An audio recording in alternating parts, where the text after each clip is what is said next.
Hello everyone. स्वागत है आपके अपने यूट्यूब चैनल एडूमैन फैक्ट पर। आज 12 जनवरी की जो सेकंड शिफ्ट हुई थी उसका 100% एनालिसिस करने जा रहे हैं। अगर वीडियो अच्छी लगे तो वीडियो को लाइक और चैनल को सब्सक्राइब जरूर कर दें, क्योंकि आपके एकदम करेक्ट क्वेश्चन के साथ उसके करेक्ट आंसर बताएंगे। आपका क्वेश्चन था, यदि भारतीय रिजर्व बैंक यानी कि आरबीआई नगद आरक्षित अनुपात यानी कि सीआरआर को बढ़ाता है तो अर्थव्यवस्था में मुद्रा आपूर्ति पर क्या संभावित प्रभाव पड़ेगा? आपके चार ऑप्शंस दिए गए थे। ए, मुद्रा आपूर्ति बढ़ती है। बी, मुद्रा आपूर्ति घटती है। सी, मुद्रा आपूर्ति अपरिवर्तित रहती है। और डी, पहले बढ़ती है फिर घटती है। इसका करेक्ट आंसर था ऑप्शन नंबर बी, यानी कि मुद्रा आपूर्ति घटती है, यानी कि मनी सप्लाई डिक्रीजेस। एकदम करेक्ट आंसर था ऑप्शन नंबर बी, इसका एकदम करेक्ट आंसर था। अगला क्वेश्चन दिया गया था, फोटोन का ब्रह्म द्रव्यमान यानी कि रेस्ट मास कितना होता है? चार ऑप्शंस दिए गए थे। ए, 1.6 इंटू 10 की पावर -19 kg। बी ऑप्शन था 9.1 इंटू 10 की पावर -31 kg। और सी ऑप्शन था 0। और डी ऑप्शन था इसकी आवृत्ति पर निर्भर करता है, यानी डिपेंडेंस ऑफ इट्स फ्रीक्वेंसी। इसका करेक्ट आंसर था ऑप्शन नंबर सी, यानी कि 0 0। इसका एकदम करेक्ट आंसर था। फोटोन का विराम द्रव्यमान 0 होता है। अगला क्वेश्चन दिया गया था, तीन दोस्त तीन दोस्त पी क्यू आर एक व्यवसाय में 6:7:9 के अनुपात में निवेश करते हैं। आर निष्क्रिय सदस्य जिसके कारण उसे उसके निवेश के अनुपात में मिलने वाले लाभ का केवल आधा हिस्सा यानी कि 1/2 प्राप्त होता है। यदि कुल लाभ 48,000 है, लाभ 20% है, तो पुनः निवेश किया गया तो क्यू का कुल लाभ कितना होगा? आपको चार ऑप्शंस दिए गए थे। ए, 12,800। बी, 14,000। सी, 15,360। और डी, 16,000। इसका करेक्ट आंसर था ऑप्शन नंबर सी, यानी कि 15,360। इसका एकदम करेक्ट आंसर था ऑप्शन नंबर सी, इसका करेक्ट आंसर था। अगला क्वेश्चन दिया गया था, वशीकरण की प्रथा किस काल में प्रमुखता से प्रचलित हुई? यानी कि वशीकरण हिप्नोटिज्म की प्रथा किस काल में प्रमुखता से प्रचलित हुई? आपके चार ऑप्शंस दिए गए थे। ए, पुरापाषाण काल। बी, नवपाषाण काल। सी, मध्यकाल। और डी, आधुनिक काल। जिसमें आपका करेक्ट आंसर था ऑप्शन नंबर बी, यानी कि नवपाषाण काल। इसका एकदम करेक्ट आंसर था। बहुत सारे लोग बता रहे थे कि मध्यकाल इसका करेक्ट आंसर, लेकिन इसका correct answer option number B, नवपाषाण काल इसका एकदम करेक्ट आंसर है। बहुत सारे लोग मध्यपाषाण काल बता रहे थे क्वेश्चंस आंसर इसका, लेकिन मध्यपाषाण काल नहीं, ये नवपाषाण काल इसका एकदम करेक्ट आंसर है। अगला क्वेश्चन दिया गया था, मनरेगा का प्राथमिक उद्देश्य क्या है? चार ऑप्शंस दिए गए थे। ए, शहरी क्षेत्रों में रोजगार प्रदान करना। बी, ग्रामीण परिवारों को 100 दिनों का गारंटीकृत अकुशल मजदूरी रोजगार सुनिश्चित करना। सी ऑप्शन था केवल सरकारी कर्मचारियों के लिए सामाजिक सुरक्षा। और डी ऑप्शन था ग्रामीण क्षेत्रों में निजी व्यवसाय को बढ़ावा देना। जिसका करेक्ट आंसर था ऑप्शन नंबर बी, यानी कि ग्रामीण परिवारों को 100 दिनों का गारंटीकृत अशुल्क अकुशल मजदूरी रोजगार सुनिश्चित करना। इसका करेक्ट आंसर था ऑप्शन नंबर बी, एकदम करेक्ट आंसर था। अगला क्वेश्चन दिया गया था, बहमनी साम्राज्य के पतन का प्रमुख कारण क्या थे? चार ऑप्शंस दिए गए थे। ए, केवल महमूद गवान की हत्या। बी, कमजोर शासक और अमीर की प्रतिनिधित्व। सी ऑप्शन था विजयनगर से लगातार युद्ध। और डी, उपरोक्त सभी। इसका करेक्ट आंसर था ऑप्शन नंबर डी, उपरोक्त सभी करेक्ट आंसर था। बहमनी समाज के पतन के कारण सभी थे। अगला क्वेश्चन दिया गया था, एक यौगिक यानी कंपाउंड में नाइट्रोजन की मात्रा 25% है और दूसरे यौगिक में नाइट्रोजन की मात्रा 40% है। इन दोनों यौगिकों को किस अनुपात में मिलाया जाना चाहिए ताकि प्राप्त नए मिश्रण में नाइट्रोजन की मात्रा 30% हो जाए? आपके चार ऑप्शंस दिए गए थे। ए, 3:2। बी, 2:1। सी, 1:2। और डी, 2:3। इसका करेक्ट आंसर था ऑप्शन नंबर बी, यानी कि 2:1। इसका एकदम करेक्ट आंसर था। अगला क्वेश्चन दिया गया था आपका, मानव विकास सूचकांक यानी कि एचडीआई निम्नलिखित में से किस संस्था द्वारा जारी किया जाता है? चार ऑप्शंस दिए गए थे। ए, विश्व बैंक यानी कि वर्ल्ड बैंक। बी, संयुक्त राष्ट्र विकास बैंक यानी कि यूएनडीपी। सी, अंतर्राष्ट्रीय मुद्रा कोष यानी कि आईएमएफ। और डी, विश्व स्वास्थ्य संगठन डब्ल्यूएचओ। इसका करेक्ट आंसर था आपका ऑप्शन नंबर बी, यानी कि संयुक्त राष्ट्र विकास कार्यक्रम यानी कि यूएनडीपी। इसका एकदम करेक्ट आंसर था। ऑप्शन नंबर बी इसका एकदम करेक्ट आंसर था। अगला क्वेश्चन दिया गया था, स्पेलिंग दी गई थी, इसके 4 ऑप्शन दिए गए, करेक्ट स्पेलिंग चुननी थी, ऑप्शन नंबर बी इसका एकदम करेक्ट आंसर थी, ये मीनिंग इसकी करेक्ट थी। अगला क्वेश्चन दिया गया था, इनमें से कंसिस्टेंटली की सही वर्तनी क्या है? 4 ऑप्शंस दिए गए थे, ए बी सी डी, इसमें आपका करेक्ट आंसर था ऑप्शन नंबर बी, यानी कि कंसिस्टेंटली एकदम करेक्ट, ये मीनिंग करेक्ट थी, ऑप्शन नंबर बी। अगला क्वेश्चन दिया गया था, दुर्घटना के बाद पुलिस ने इलाके को घेरा डाल दिया, इस वाक्य में यानी कि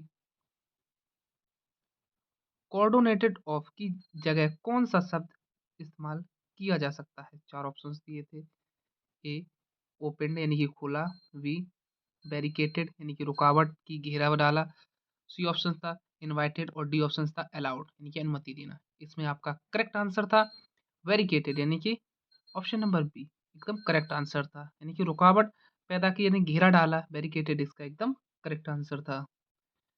अगला क्वेश्चन था निम्नलिखित यानी कि सिनोनिम्स पूछा था पेनेशिया का सिनोनिम्स 4 ऑप्शंस दिए गए थे, ए सर्वे, बी रेमेडी, सी प्रेशर और डी मिरेकल, जिसमें आपका करेक्ट आंसर था ऑप्शन नंबर बी रेमेडी इसका एकदम करेक्ट आंसर था, ऑप्शन नंबर बी। अगला क्वेश्चन दिया गया था मटेरियल का सबसे अच्छा यानी कि सिनोनिम्स कौन सा है? 4 ऑप्शंस दिए गए थे, ए विचार, बी पदार्थ, सी स्वप्न और डी ध्वनि, जिसमें आपका करेक्ट आंसर था ऑप्शन नंबर बी, यानी कि सबस्टेंस पदार्थ एकदम इसका करेक्ट आंसर था।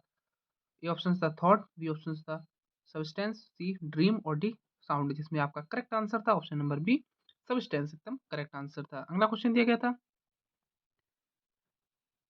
1924 में पहले राष्ट्रीय खेल जिन्हें मूल रूप से भारतीय ओलंपिक खेल कहा जाता है कहाँ आयोजित किए गए थे? 4 ऑप्शंस दिए गए थे, ए मुंबई, बी दिल्ली, सी लाहौर और डी कोलकाता, जिसमें आपका करेक्ट आंसर था ऑप्शन नंबर सी लाहौर इसका एकदम करेक्ट आंसर था। अगला क्वेश्चन दिया गया था भारतीय महिला फील्ड हॉकी टीम ने किस वर्ष पहली बार ओलंपिक में भारत का प्रतिनिधित्व किया था? 4 ऑप्शंस दिए गए थे, ए 1938 68, बी 1972, सी 1980 और डी 1984, जिसमें आपका करेक्ट आंसर था ऑप्शन नंबर सी 1980 इसका एकदम करेक्ट आंसर था। अगला क्वेश्चन दिया गया था कर्नाटक की प्रसिद्ध बादामी गुफाओं के निर्माण और धार्मिक महत्व के संदर्भ में सही विकल्प चुने। 4 ऑप्शंस दिए गए थे, ए इन्हें पल्लव राजा महेंद्र वर्मन ने बनाया और ये केवल शिव को समर्पित थे, बी ऑप्शन था इन्हें चालुक्य वंश यानी कि मुक्ता मंगलेशा ने बनवाया, जो गुफा 2 और 3 भगवान विष्णु को समर्पित हैं, सी ऑप्शन था यह गुफाएं 10वीं शताब्दी में बनाई गई और जैन धर्म का कोई प्रभाव नहीं है, और डी ऑप्शन था यह मौर्य काल की वास्तुकला का सबसे अच्छा उदाहरण है, जिसमें करेक्ट आंसर था ऑप्शन नंबर बी इन्हें चालुक्य वंश मुक्ता मंगलेशा ने बनवाया, गुफा 2 और 3 भगवान विष्णु को समर्पित है, ये एकदम करेक्ट आंसर था। अगला क्वेश्चन दिया गया था भारत में 1950 से 1980 की अवधि के दौरान नियोजित आर्थिक विकास के कारण मुख्य रूप से किस क्षेत्र में वृद्धि हुई? 4 ऑप्शंस दिए गए थे, ए कृषि और संबंध गतिविधियां, बी भारी उद्योग में विनिर्माण, सी सेवा क्षेत्र और डी ए और बी दोनों, इसका करेक्ट आंसर था ऑप्शन नंबर डी, यानी कि ये दोनों करेक्ट थे, कृषि और समृद्ध गतिविधियां और डी भारी उद्योग और विनिर्माण, ये दोनों करेक्ट आंसर थे। अगला क्वेश्चन दिया गया था अधिकांश मच्छर भगाने वाली दवाओं में सक्रिय तत्व के रूप में किस रासायनिक यौगिक का सबसे अधिक उपयोग किया जाता है? 4 ऑप्शंस दिए गए थे, ए पैरासीटामोल, बी डीईईटी यानी कि डायथाय diethyl toluamide, C option था सोडियम क्लोराइड और डी ऑप्शन था इथेनॉल, जिसमें आपका करेक्ट आंसर था ऑप्शन नंबर बी यानी कि डीईईटी इसका करेक्ट आंसर था। अगला क्वेश्चन दिया गया था निशार मिशन का प्राथमिक उद्देश्य क्या है? 4 ऑप्शंस दिए गए थे आपको, ए अंतरिक्ष में नए ग्रहों की खोज करना, बी संचार उपग्रह सेवाओं का विकास करना, सी पृथ्वी की सतह में होने वाले परिवर्तनों जैसे भूकंप, हिमनद, वन भूमि धसाव आदि की निगरानी करना, और डी टीवी एवं रेडियो का प्रसारण को बढ़ावा देना, जिसमें आपका करेक्ट आंसर था ऑप्शन नंबर सी यानी कि पृथ्वी की सतह में होने वाले परिवर्तन, भूकंप, हिमनद, वन भूमि संधाव आदि को निगरानी करना, एकदम करेक्ट आंसर था। अगला क्वेश्चन दिया गया था माइक्रोसॉफ्ट एक्सेल में केवल वर्तमान वर्कबुक को बंद करने में एक्सेल प्रोग्राम चालू रखने के लिए किस विकल्प का प्रयोग किया जाता है? 4 ऑप्शंस दिए गए थे, A exit, B close, C shut down और डी डिलीट, जिसमें आपका करेक्ट आंसर था ऑप्शन नंबर बी क्लोज इसका एकदम करेक्ट आंसर था। अगला क्वेश्चन दिया गया था, एक वृत्त की चाप की लंबाई 44 इकाई है और केंद्रीय कोण 4 रेडियन है, तो इसकी त्रिज्या यानी कि रेडियस पूछी। चार ऑप्शंस दिए थे, ए 11 इकाई, बी 176 इकाई, सी 40 इकाई और डी 88 इकाई, जिसमें आपका करेक्ट आंसर था 11 यूनिट्स यानी कि 11 इकाई इसका एकदम करेक्ट आंसर, यानी कि ऑप्शन नंबर ए इसका एकदम करेक्ट ऑप्शन था।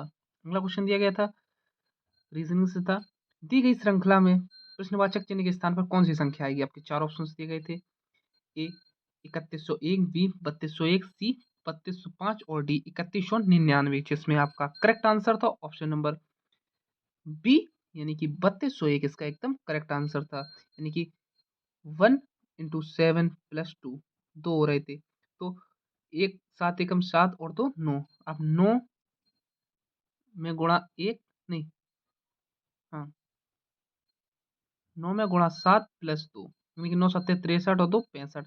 अब 65 में गुणा 7 + 2 यानी कि 457 और तब 457 गुणा 7 + 2, तो आंसर आएगा 3201 इसका एकदम करेक्ट आंसर, यानी कि ऑप्शन नंबर बी इसका एकदम करेक्ट आंसर था। गुणा 7 + 2 हो रहा है अगली वाली संख्या के साथ। अगला क्वेश्चन दिया गया था, वर्ष 1991 में भारत में आए गंभीर आर्थिक संकट का मुख्य कारण क्या था, जिसने देश को उदारीकरण की राह पर ढकेल दिया। चार ऑप्शन दिए गए थे, ए अत्यधिक जनसंख्या वृद्धि, बी बी भुगतान संतुलन संकट, सी कृषि में भारी गिरावट और डी अंतर्राष्ट्रीय बाजारों में भारतीय उत्पादों की उच्च मांग, जिसका करेक्ट आंसर था ऑप्शन नंबर बी यानी कि भुगतान संतुलन संकट एकदम करेक्ट आंसर था। ऑप्शन नंबर 20 का एक करेक्ट ऑप्शन था। अगला क्वेश्चन दिया गया था, नाइफ से कट का संबंध है तो तो चम्मच यानी स्पून किससे है, यानी चाकू का काम है काटना, तो चम्मच।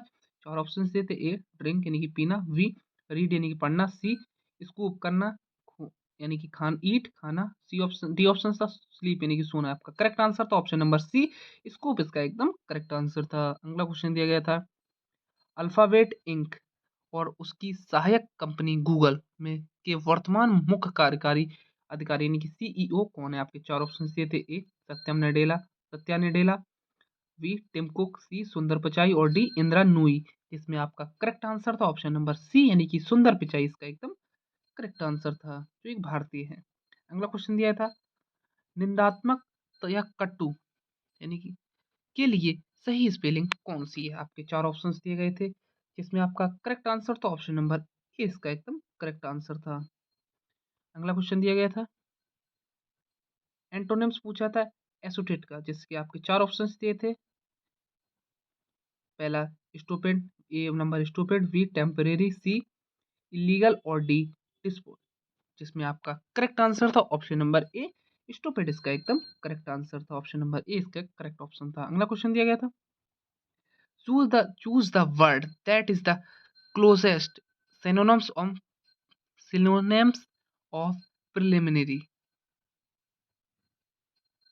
इसमें आपके चार ऑप्शंस दिए थे, ए फाइनल, बी इंट्रोडक्टरी यानी कि परिचयात्मक यानी कि प्रारंभिक, सी कंक्लूडिंग यानी कि समापन और डी आवश्यक यानी कि इसेनियल, इसमें आपका करेक्ट आंसर था ऑप्शन नंबर बी यानी कि इंट्रोडक्टरी एकदम करेक्ट आंसर था, ऑप्शन नंबर बी इसका एकदम करेक्ट ऑप्शन था।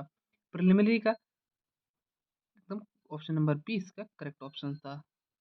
लगभग सारे क्वेश्चन कंप्लीट हो गए हैं जो आज की इस शिफ्ट में पूछे गए हैं। अगर आपको वीडियो अच्छी लगी हो तो वीडियो को लाइक और चैनल को सब्सक्राइब जरूर कर दें, क्योंकि आपको एकदम करेक्ट क्वेश्चंस बताए हैं जो किसी भी यूट्यूब चैनल के माध्यम से नहीं बताया गया होगा, ये आपको केवल यूट्यूबमैन रैक्सीट चैनल पर ही बताया गया होगा, आपके अपने चैनल यूट्यूबमैन रैक्सीट पर।